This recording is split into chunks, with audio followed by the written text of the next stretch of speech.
Jadi kalau kita menarik topik yang saat ini ke visi dari Indonesia, ini kan sebenarnya visi misi dari pemerintahan Presiden Jokowi ya. Jadi bagaimana mewujudkan masyarakat yang adil, makmur, bermartabat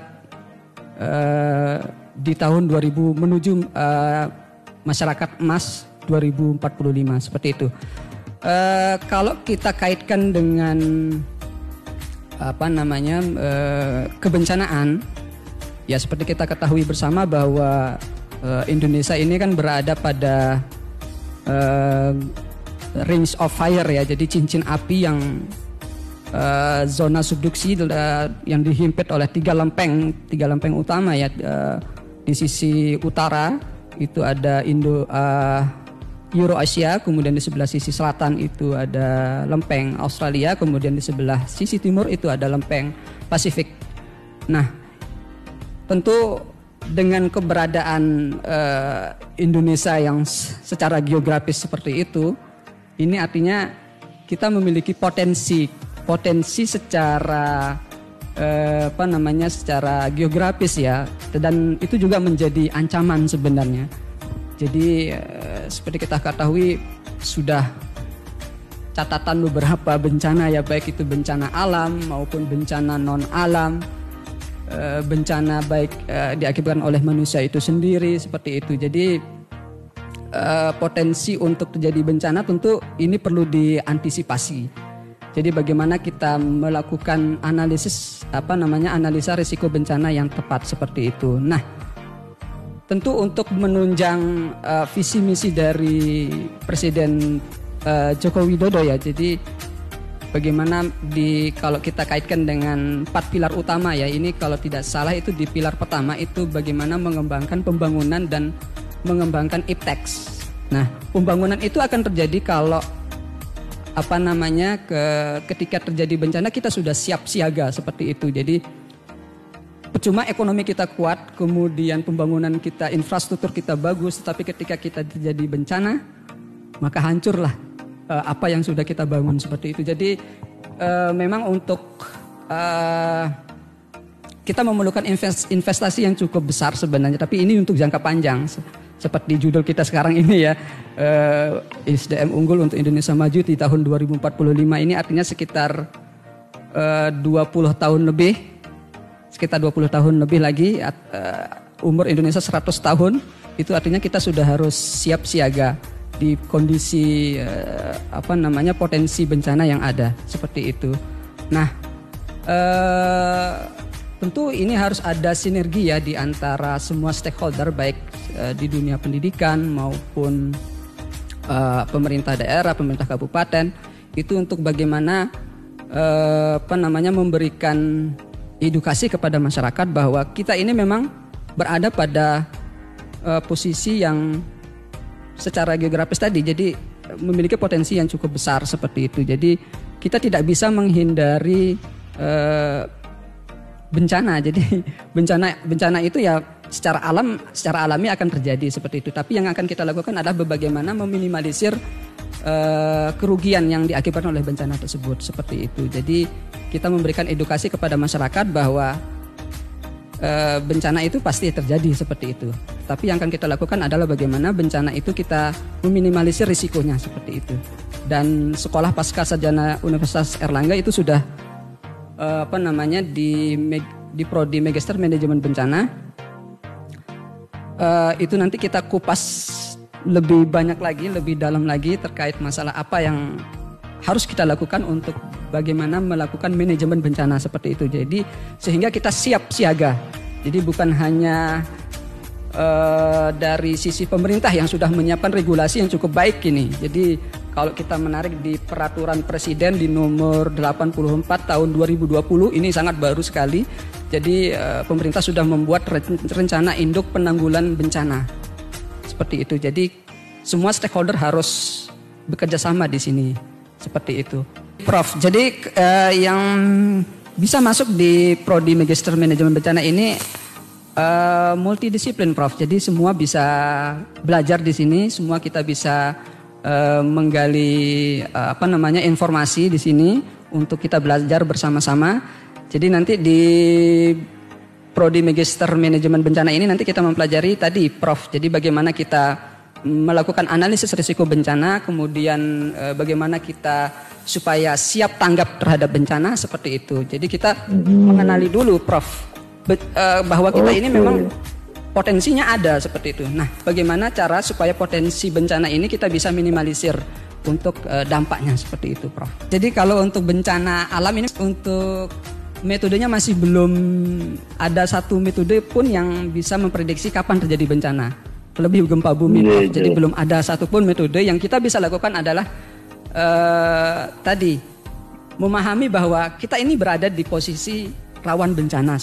Jadi ketika bencana ini apa yang harus kita lakukan? Nah seperti itu. Nanti kita pelajari di Prodi Magister Manajemen Bencana, Prof. Jadi karena tadi dampak karena penunjaman zona subduksi yang dari Australia itu, jadi ya konsekuensinya ada gugusan gunung api, Prof. Jadi dari Sumatera, kemudian dari Pulau Jawa, NTB, kemudian naik ke sebelah utara, Sumatera, Papua, seperti itu. Jadi memang kita ini dilintasi oleh Ring of Fire tadi.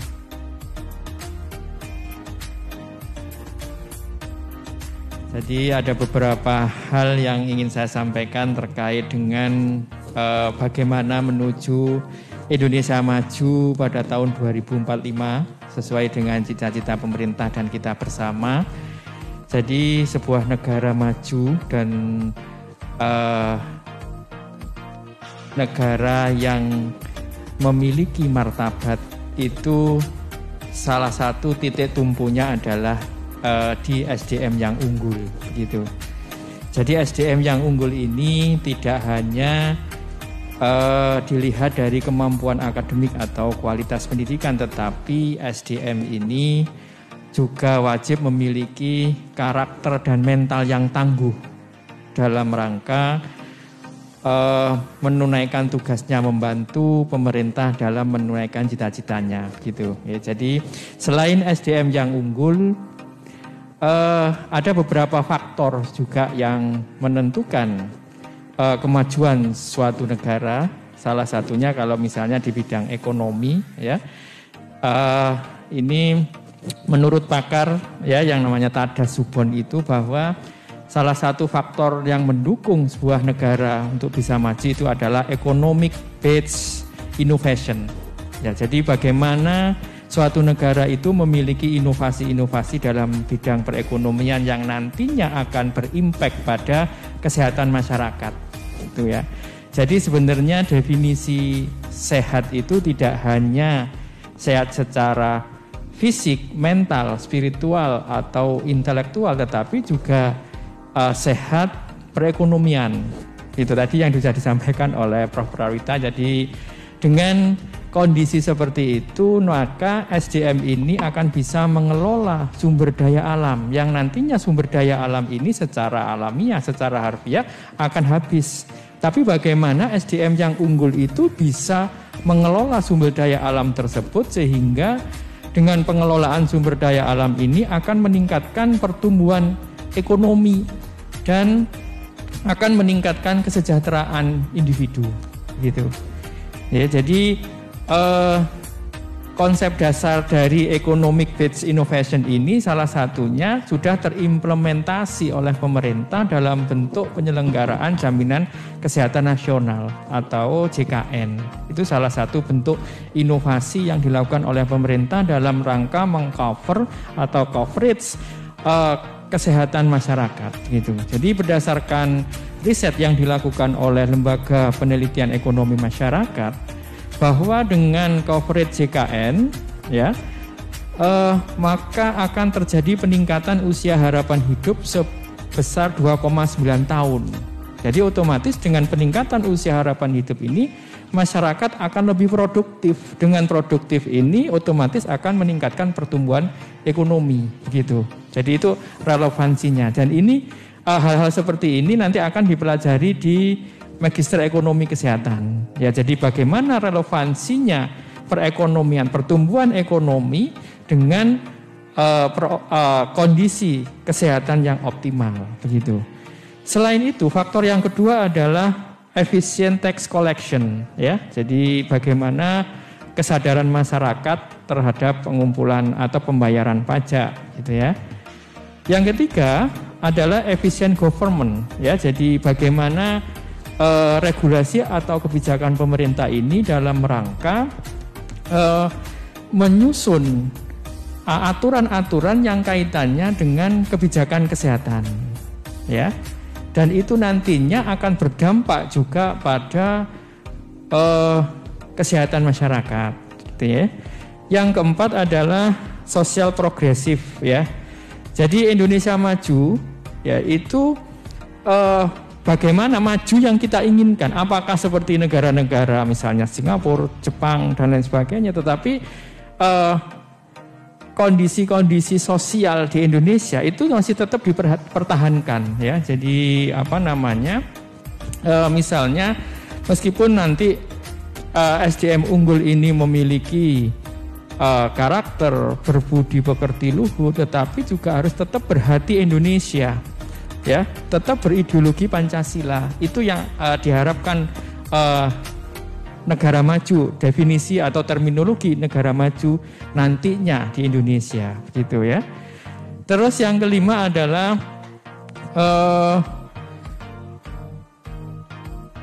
sosial progresif. Jadi itu akan berjalan secara progresif, ya. Jadi itu beberapa faktor, Prof, yang mendukung upaya-upaya dalam rangka mencapai Indonesia maju. Ya, jadi perlu kita ketahui bahwa Indonesia ini juga memiliki potensi-potensi keanekaragaman hayati, bahkan nomor 2 di dunia Indonesia ini, ya. Memiliki jumlah penduduk ke nomor 4, ya, di dunia. Jadi dengan jumlah penduduk yang besar ini memiliki potensi juga dalam mengelola SDM yang nanti harapannya akan terjadi peningkatan pertumbuhan ekonomi, gitu. Jadi hal-hal seperti ini nanti akan dikupas tuntas di Prodi Magister Ekonomi Kesehatan. Jadi bagi sahabat-sahabat Airlangga Forum, monggo silahkan bergabung dengan kami Prodi Magister Ekonomi Kesehatan sehingga nanti memiliki gambaran dan pemikiran kaitannya dengan bagaimana meningkatkan derajat kesehatan masyarakat ditinjau dari sisi ekonomi. Jadi para sahabat Airlangga Forum, jadi perlu kami informasikan bahwa Prodi Magister Ekonomi Kesehatan ini merupakan program studi yang mempelajari multidisiplin ilmu. Jadi prodi ini sangat relevan sekali terkait dengan pengambilan kebijakan, pelaksana kebijakan, ya, baik itu tenaga kesehatan, para ekonomi, ya. Jadi para pakar ekonomi yang ingin mempelajari bagaimana relevansinya ekonomi dengan kesehatan ini sangat cocok sekali, ya. Jadi saya rasa semua bisa masuk, ya, karena ilmu ekonomi kesehatan ini bisa diimplementasikan pada seluruh tatanan pelayanan, ya, terutama di tatanan pelayanan kesehatan. Tadi sudah saya sampaikan bahwa berdasarkan riset yang dilakukan oleh LPEM bahwa usia harapan hidup, ya, saat ini dengan program-program atau dengan industri pelayanan kesehatan Indonesia yang semakin bagus, semakin tertata, maka terjadi peningkatan usia harapan hidup 2,9 tahun. Jadi dari 72 tahun sekarang menjadi 74 tahun. Ya, jadi itu merupakan suatu perubahan yang sangat signifikan di mana manusia Indonesia ini semakin produktif dalam mengelola kesehatan, ya. Jadi program-program pemerintah sekarang sangat relevan dengan kebutuhan masyarakat, misalnya dengan adanya salah satu program BPJS atau JKN itu adalah Prolanis, ya, jadi pengelolaan penyakit kronis, ya, di mana pada masyarakat yang memiliki penyakit-penyakit kronis atau penyakit degeneratif yang pada umumnya atau lazimnya diderita oleh para lansia ini bisa dikendalikan, begitu. Jadi dengan program-program tersebut otomatis akan meningkatkan produktivitas terutama pada lanjut usia. Itu biasanya dilakukan pada layanan kesehatan primer ya. Oke. Berarti kalau untuk penyakit-penyakit kronis itu masyarakat tidak perlu takut ya, bahwa layanan-layanan tersebut sudah disediakan oleh pemerintah, begitu ya Pak? Betul sekali, betul Prof. Ya. Terus, nah syaratnya mengakses layanan tadi gimana? Harus kuliah di Magister Ekonomi Kesehatan dulu, begitu, bukan? Jadi itu nanti untuk para akademisi, praktisi yang ingin memperdalam terkait dengan hal itu, kebijakan pelayanan kesehatan, asuransi dan pembiayaan kesehatan itu nanti akan dikupas tuntas pada Magister Ekonomi Kesehatan SPS UNER. Jadi monggo kami mengundang para sahabat Forum Airlangga untuk bergabung dengan kami. Insya Allah pendidikan kami tetap bermutu sesuai dengan kebutuhan para stakeholder dan kebutuhan pemerintah tentunya. Jadi ini sangat ada hubungannya dengan prodi di Magister Manajemen Bencana, karena di Magister Manajemen Bencana itu juga mempelajari tentang bagaimana proses rehabilitasi pasca bencana. Jadi proses rehabilitasi itu tidak hanya dari aspek fisik, ya psikologis, tetapi juga aspek-aspek yang lain. Bagaimana pemulihan ekonomi pasca bencana itu perlu juga diperhatikan. Ya, jadi karena misalnya pada masyarakat yang terdampak bencana itu justru yang perlu diperhatikan selain aspek kesehatan fisik, mental, itu adalah perekonomian ke depannya. Jadi memberikan pembekalan ya kepada masyarakat yang terdampak bencana itu sangat vital sekali.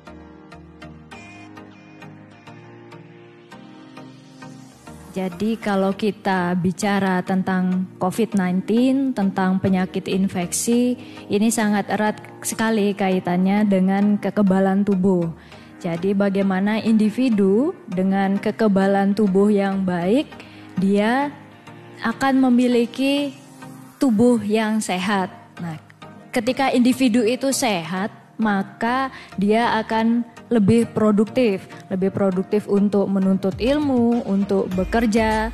Nah, hal ini tentu sangat terkait dengan isu SDM unggul. Jadi SDM yang unggul ini harapannya adalah SDM yang tubuhnya sehat, yang memiliki kekebalan tubuh baik. Saat ini ada isu yang sangat penting jika dihubungkan dengan bagaimana kita akan membentuk SDM unggul yang sehat. Nah, saat ini ada isu stunting yang menjadi PR untuk tidak hanya pemerintah tapi seluruh masyarakat Indonesia. Karena sampai tahun 2021 persentase atau prevalensi stunting di Indonesia ini masih lebih dari 24%. Padahal tahun 2024 targetnya adalah 14%. Dibandingkan dengan negara-negara tetangga, misalnya Malaysia, kemudian Thailand, itu prevalensi stuntingnya ada di kisaran 16-17%.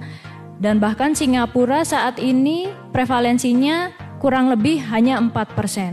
Nah, Indonesia kan masih jauh di atas 20%. Sebenarnya apa hubungannya stunting ini dengan kekebalan tubuh, dengan kesehatan individu? Jadi stunting ini tidak hanya terkait dengan ukuran tubuh saja. Kan kebanyakan kita ketika mendengar stunting pasti pikirannya pendek, kerdil. Padahal implikasinya jauh lebih banyak dari hal tersebut. Individu yang stunting, anak yang stunting ini nanti akan beresiko tumbuh menjadi individu dewasa yang kekebalan tubuhnya rendah. Kemudian kesehatan atau kecerdasan intelektualnya lebih rendah dibandingkan dengan anak-anak yang tidak stunting. Jadi jika kita ingin memiliki yang SDM yang unggul, SDM yang siap menyongsong era emas Indonesia tahun 2045, PR-nya adalah mengatasi agar anak-anak yang kita miliki, anak-anak saat ini tidak sampai stunting. Jadi ketika mereka tumbuh dengan optimal, kesehatannya optimal, maka anak-anak ini akan tumbuh nantinya menjadi SDM yang unggul, yang siap membawa Indonesia untuk menyongsong era emas tahun 2045. Seperti itu. Jadi jadi memang PR-nya bukan hanya pemerintah saja, bukan hanya tenaga kesehatan saja, karena anak-anak yang stunting ini adalah tanggung jawab dari keluarganya, dari lingkungan di sekitarnya. Jadi memang harus ada sinergi yang kuat dari pemerintah dan masyarakat untuk pengentasan stunting. Sehingga SDM kita tahun 2045 nanti akan memiliki kualitas yang luar biasa. Kalau terkait kekebalan yang kita akan pelajari, akan kita bahas dan diskusikan di Prodi Magister Imunologi Sekolah Pascasarjana Universitas Airlangga ini bukan yang terkait dengan kekebalan terhadap senjata tajam, terhadap peluru dan semacamnya, tapi bagaimana agar tubuh kita ini kebal terhadap kuman jahat, terhadap patogen-patogen, terhadap virus-virus yang apabila sudah sekali menyerang ini bisa menyebabkan kita sakit, hingga akhirnya tidak bisa bekerja, tidak produktif, atau bahkan mengakibatkan kecacatan seperti itu. Jadi bukan kekebalan yang berhubungan dengan senjata tajam, Pak. Untuk pembuatan vaksin, kemudian tentang antivirus, kemudian antibakteri atau antimikroba lainnya, itu juga menjadi salah satu topik bahasan di bidang Magister Imunologi. Jadi jika Bapak atau Ibu tertarik terkait dengan pengembangan vaksin, pengembangan antimikroba, antibakteri, bisa bergabung dengan kami dan rekan-rekan di Prodi Magister Imunologi.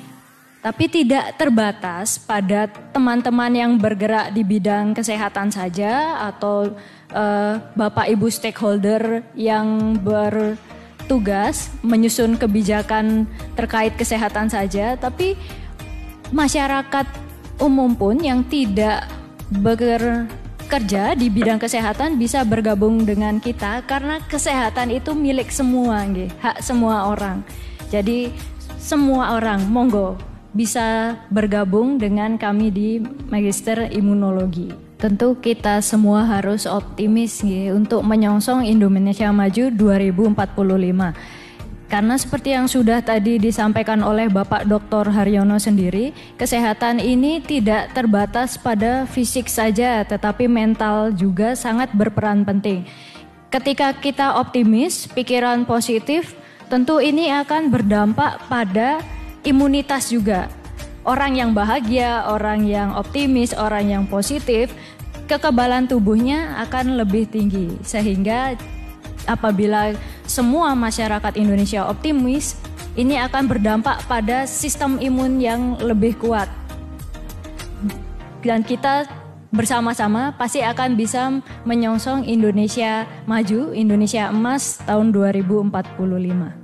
Kalau ada sahabat Airlangga Forum yang tertarik untuk bergabung dengan kita, baik di Magister Imunologi, Magister Ekonomi Kesehatan, Magister Manajemen Bencana, Magister Pengembangan Sumber Daya Manusia, dan juga program-program studi lain di bawah Sekolah Pascasarjana Universitas Airlangga, bisa langsung masuk ke website Sekolah Pascasarjana Universitas Airlangga. Di sana semua informasi lengkap tersedia.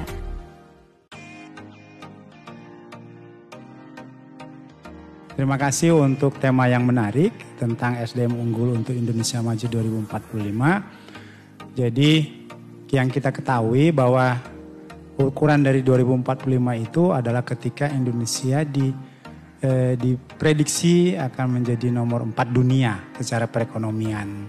Jadi ini memang indikatornya atau parameternya adalah ketika perekonomian Indonesia menjadi nomor 4 dunia. Maka lalu disusunlah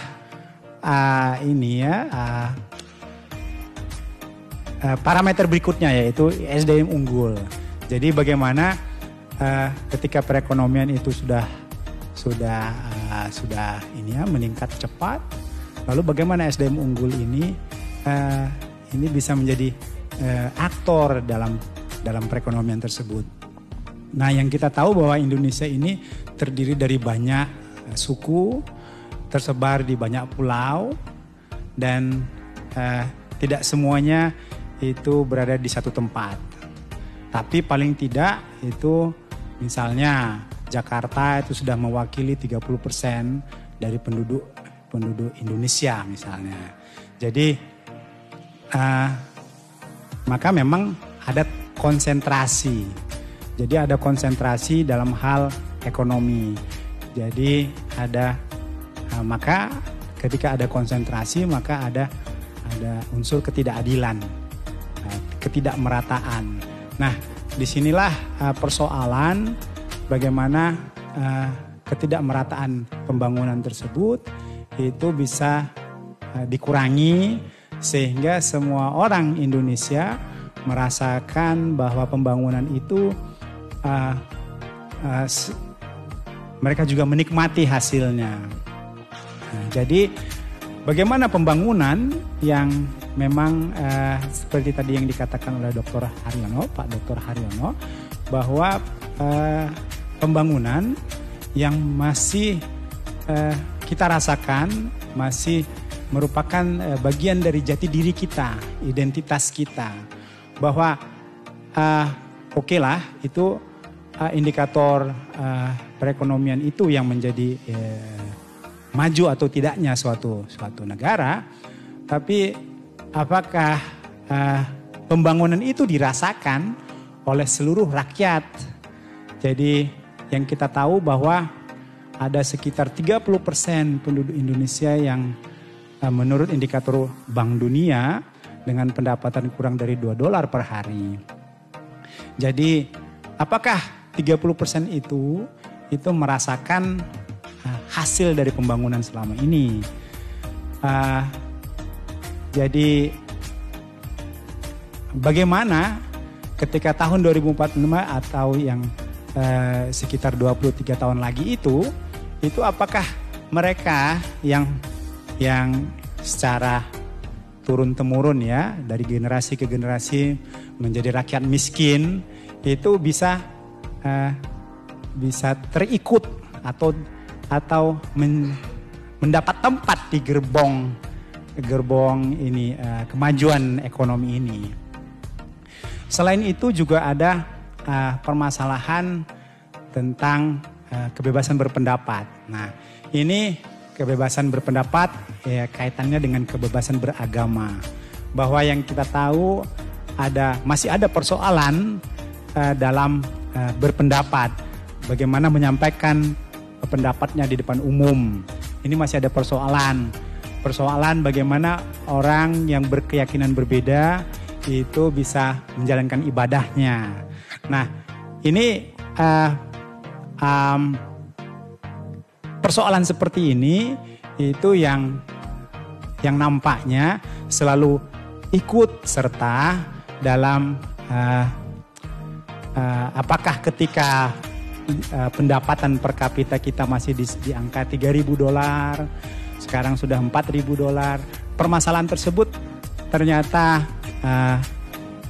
menurut laporan itu tidak banyak tidak banyak peningkatan, maksudnya perbaikan misalnya. Jadi permasalahan kebebasan berpendapat itu masih banyak. Berikutnya adalah persoalan yang baru saja itu kita harapkan bisa diatasi oleh undang-undang tindak pidana kekerasan seksual, undang-undang TPKS itu yang kita harapkan bisa mengangkat harkat perempuan dan anak-anak. Karena permasalahan keberpihakannya, permasalahan keberpihakan kepada perempuan dan anak-anak itu persoalan besar di Indonesia.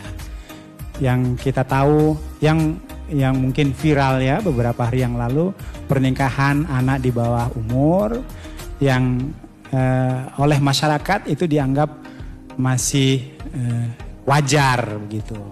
Nah ini apakah kaitannya juga dengan budaya masyarakat, itu juga persoalan. Jadi bahwa untuk menuju Indonesia Maju 2045 itu mungkin secara ekonomi itu visible.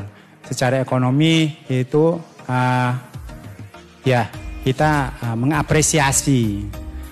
Namun juga ada banyak permasalahan dalam bidang sumber daya manusia di mana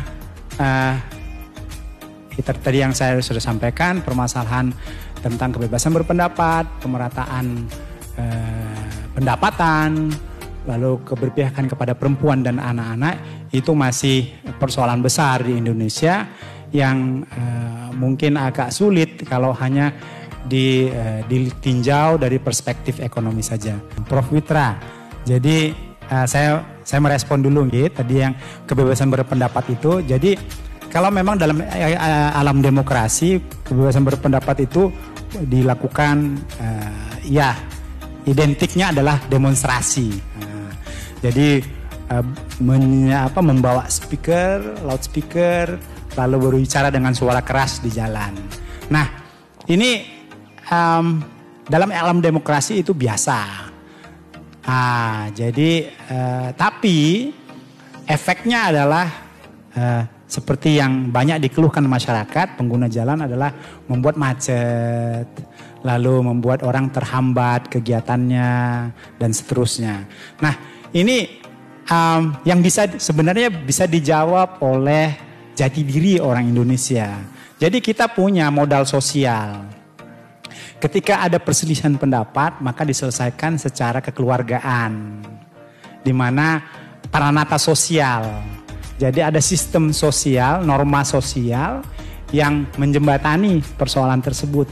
Misalnya, kalau ada perselisihan pendapat antar tetangga, maka apabila tidak bisa diselesaikan oleh kekeluargaan, maka Pak RT itu akan mengintervensi.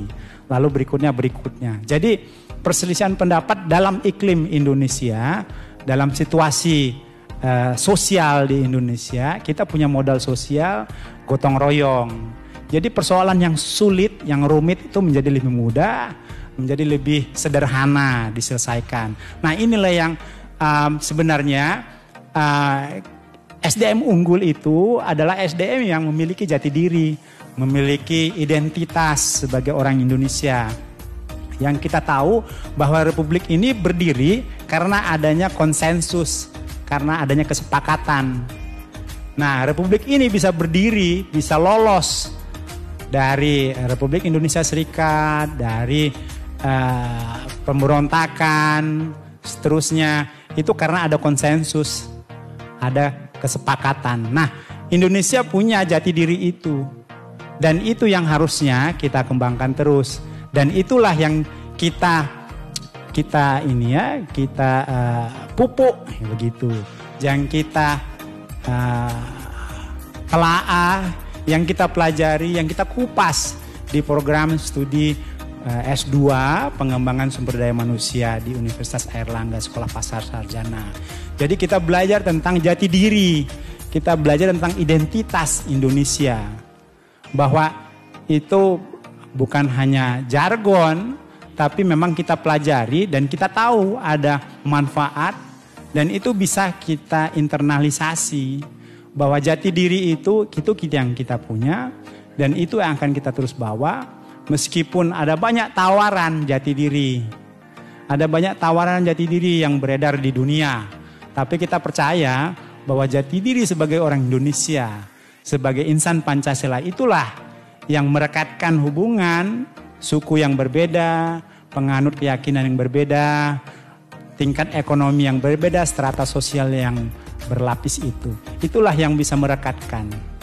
Jadi mari bergabung di Magister Sumber Daya Manusia, pengembangan sumber daya manusia di Sekolah Pasar Sarjana, karena kita akan mendiskusikan bagaimana SDM unggul yang berjati diri orang Indonesia, yang berjati diri Pancasila itu. Untuk ibu dan bapak yang masih yang masih ragu tentang jati diri itu yang bagaimana, yang memang yang Pancasila itu bagaimana, yang Indonesia itu bagaimana, itu kita bisa diskusikan di program studi Magister Sumber Daya Manusia. Dan karena ini terbuka, maka siapapun dipersilakan untuk mendaftar. Siapapun yang punya concern ya, yang punya keingintahuan, yang punya apakah sudah punya atau belum punya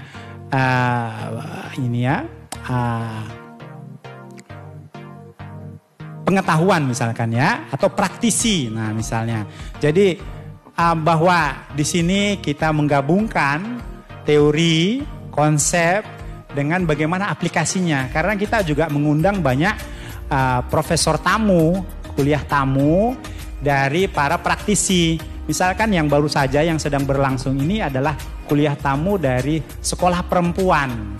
Nah, begitu. Jadi bagaimana persoalan perempuan yang dibahas, dipelajari di sekolah perempuan itu yang kita undang para profesor tamu itu untuk memberikan, untuk mendiskusi lah begitu.